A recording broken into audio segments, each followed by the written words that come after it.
వైవిధ్యంలోని గొప్పతనం. నిజానికి అందరూ ఒకే రకంగా ఉంటే గూడా అది చాలా బోరింగుంటది. అంటే నేననేది కల్చరల్‌గా మంచోళ్ళుండాలి, తర్వాత చెడ్డోళ్ళుండాలి, క్యారెక్టర్ ఉన్నోళ్ళుండాలి, క్యారెక్టర్ లేనోళ్ళుండాలి. ఆ వెర్షన్‌లో చెప్పట్లేదు నేను. డిఫరెంట్ డిఫరెంట్ కల్చర్స్ అన్నీ ఒక దగ్గర ఉండడం అనేది చాలా మంచిదది. ఇప్పుడు భారతదేశాన్ని ఉపఖండం అంటాము. భిన్నత్వంలో ఏకత్వం ఉంటదిక్కడ అని జెప్తాము. అది నిజానికి చాలా మంచిదది.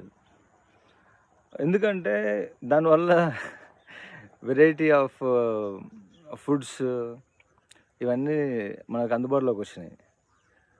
ఇప్పుడు నేను సిటీకెళ్ళినప్పుడు ఇరానీ కెఫేల్లో ఓ సమోసా, ఆ చాయ్ రెగ్యులర్ గాదు ఎప్పుడన్నా అనిపిస్తే ట్రై చేస్తుంటా. ఆంధ్ర భోజనం వంటలు బాగుంటాయి ఆళ్ళయి. అంటే భోజనం వరకి నేను టేస్ట్ చేసిన. అప్పుడేదో పీజీ కాలేజీలో అడ్మిషన్ కోసమని వెళ్ళినా నేను. వెళ్తే అక్కడ లంచ్ టైమ్ చేయాల్సొచ్చింది.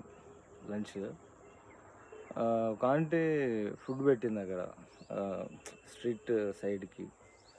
అక్కడ నేను ఒక మీల్స్ తిన్న తర్వాత మళ్ళీ ఇంకొక మీల్స్ అట్లా 3 మీల్స్ తిన్నా నేను. అంటే అది ఆ టేస్ట్ మనకు కొంచెం కొత్తగా అనిపించింది. అదేదో ట్రై చేస్తే బెటర్ అనిపించింది. అట్లా తిన్నా.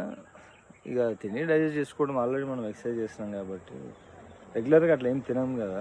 ఎప్పుడో ఒకసారి తినాలి అని అనుకున్నప్పుడు తిని దాన్ని అరిగించుకునే పొటెన్షియల్ ఉండేది. ఇప్పటికీ ఉంది.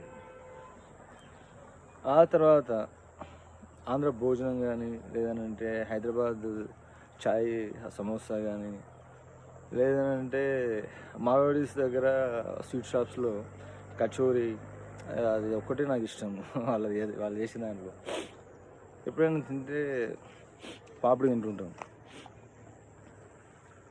అంటే ఇవన్నీ ఉండడం వల్ల ఇప్పుడు ఒకరికి ఒకరోజు ఫెస్టివల్ ఉంటది. మిగతా రిలీజియన్ వాళ్ళకి అది ఫెస్టివల్ ఉండదనుకోండి. వీళ్ళు చేసిన ఫుడ్ వాళ్ళకి పంపిస్తుంటారు. మళ్ళా వాళ్ళ ఫెస్టివల్ వచ్చిందనుకోండి, వాళ్ళు వీళ్ళకి పంపిస్తుంటారు. ఇది ఒక మంచి ఫ్రెండ్లీ అట్మాస్ఫియర్.